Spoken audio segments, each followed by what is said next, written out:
Bonjour à tous pour cette nouvelle vidéo de l'astuce du jour. On espère que vous allez bien.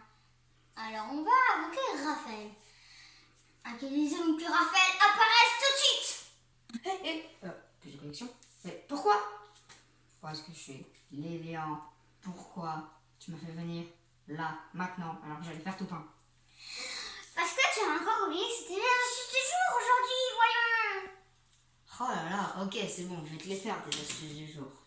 Oh, Et bien quand même, bien le bonjour quand même. Sois pas grognon. Bon alors, il y a les choix d'opération dans une résolution de problème. Bien sûr, on va faire les mathématiques.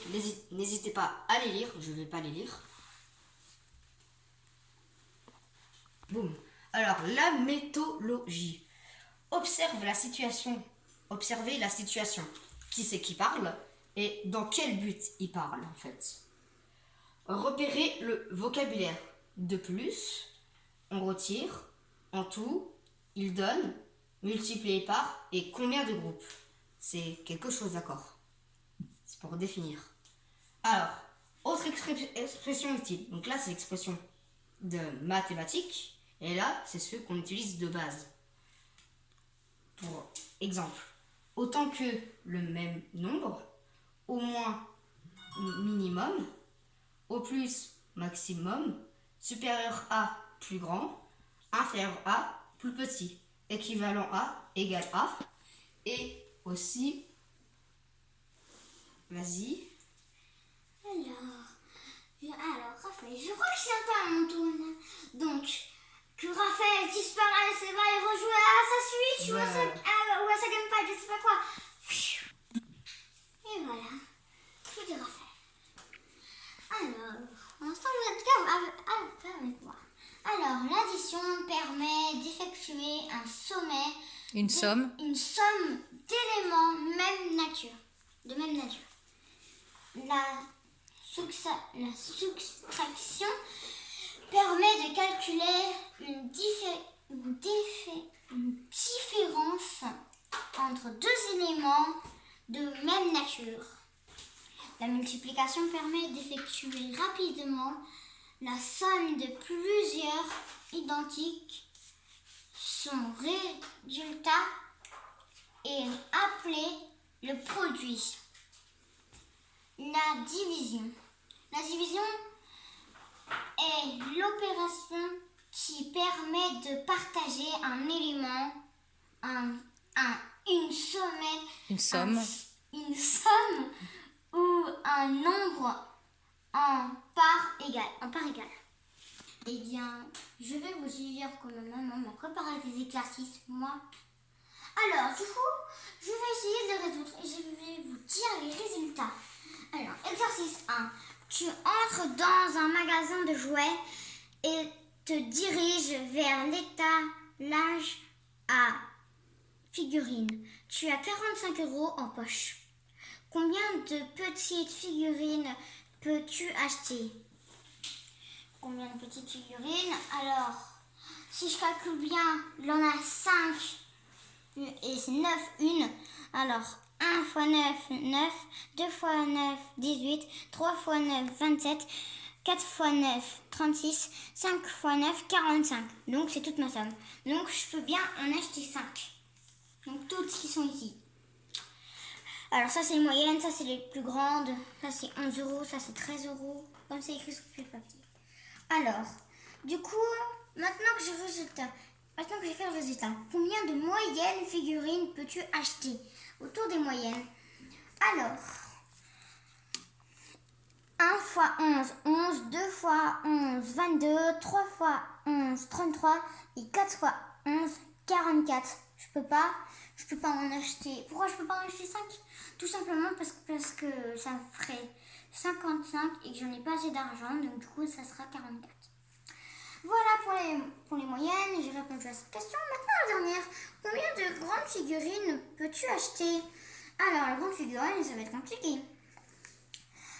1 x 13, ça fait 13.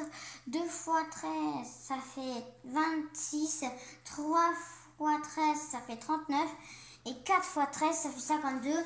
Mais comme 52, c'est trop, ça sera 3 x 13 qui fait 39. Donc 39 pour 3 grandes figurines. Alors, tu décides d'en acheter une petite, 2 moyennes et une grande. Alors, une petite, ça va être 9, 11 parce que j'ai dit 2 moyennes et une grande. Alors, 9 plus 11, ça va faire déjà 20. Plus 11, ça va faire 31. Plus ça va faire 44. Juste ici. Voilà, alors je vais faire l'autre. J'ai plus besoin du stylo, je pense. Alors, Nolan, oui, dans la cour de récréation, tu rejoins tes copains pour une partie de billes. Mae a 12 billes, Nolan en a 7 de plus que Mae. Gabin en a 3 de moins que Nolan. Alors, d'abord, on va en mettre 12 à Mae. Mae, il est là. Voilà. Alors, 1, 2, 3, 4, 5, 6, 7, 8, 9, 10, 11, 12. Donc là, il y en a bien 12. Nolan en a 7 de plus, donc 12 plus 7, 19. Comme ça fera 19. Alors, le verre de Nolan, il est là. Donc là, on imagine que ça pousse. 2, 3, 4, 5, 6, 7, 8, 9, 10, 11, 12, 13, 14, 15, 16, 17,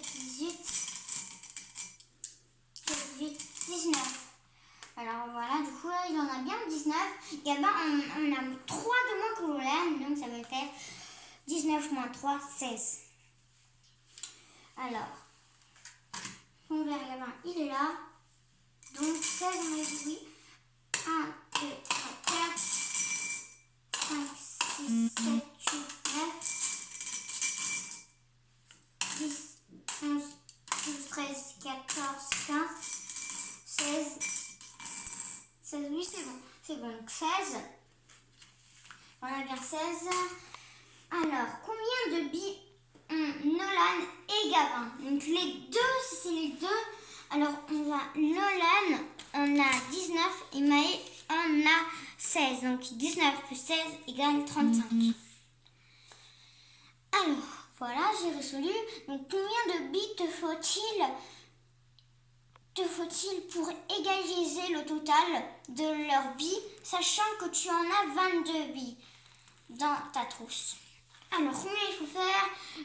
Alors, 35 moins 22, du coup, il en reste 13 à eux. Donc, il faut 13 billes en plus, et là, ça me fera 35. Égalité. Alors, mon verre à moi, il est là. 1, 2, 3, 4, 5, 6, 7, 8, 9, 10, 11, 12, 11, 12, 13. Et voilà, j'ai fait les exercices. Alors, on va voir les autres. Ah, mais ça, c'est bien trop compliqué. Je vais appeler Raphaël. Alors, que Raphaël apparaisse. Ouais. Lilian, j'étais en train de finir ma peinture. Peux-tu me renvoyer? Oui, mais où? À l'école? Bon, pas grave, laisse tomber. On va poser ça de côté. Quoi, je dois faire ça, moi? Tu dois faire ça et ça. S'il te plaît. D'accord, je vais pouvoir le faire. Dur pour moi. Ok, doucement avec ton bâton. Alors, exercice numéro 3. Tu t'apprêtes à faire une partie de cartes Pokémon. Le jeu comporte 90 cartes et vous êtes 5 joueurs. Alors, partage les cartes de façon équitable entre chaque joueur. Et bien, moi, c'est de mon niveau de 5e CM2. Ça va en CM2, vous allez apprendre comment on va faire. On fait 90 divisés, donc les divisions vous allez les apprendre qu'au CM2, donc vous pouvez arrêter là, mais n'hésitez pas quand même à mettre un pouce bleu avant de partir. On fait 90 divisé par 5, ça fait 18. Du coup, combien en possède chaque joueur? Ils en possèdent 18. On a réussi à trouver le bon résultat. Ensuite, la partie de cartes se déroule sur 3 jours, en raison de 1h15 par jour. Combien de temps dure la partie au total? On fait 3 fois 1h15, ça fait de tête, bon c'est facile, de tête ça fait 3h45. Et bon bah voilà, il m'en reste encore un. Mais bah dis donc, tu m'as filé les plus durs, dis donc. Alors, exercice numéro 4. Lia a 2 poissons rouges. Chacun de ces poissons mange 5 granulats par jour. Sa maman achète une boîte de 12 500 granulats. Combien de jours va durer la réserve de nourriture pour les 2 poissons? Combien d'années cela représente-t-il? Alors là, c'est bien, parce que là, j'ai déjà quelques repères.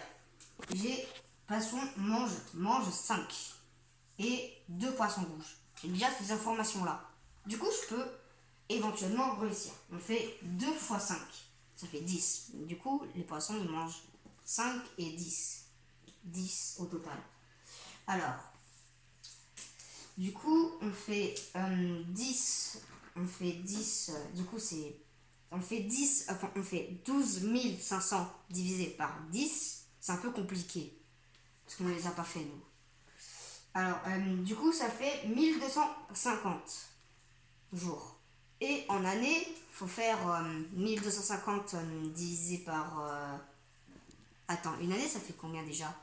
Essayez de trouver en 5 secondes. 1, 2, 3, 4, 5. C'est terminé. C'est 365 jours. Du coup, on divise par 365 jours.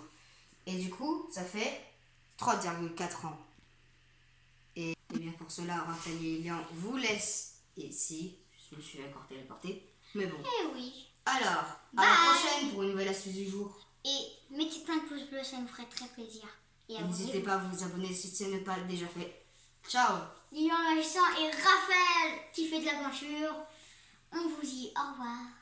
Bye.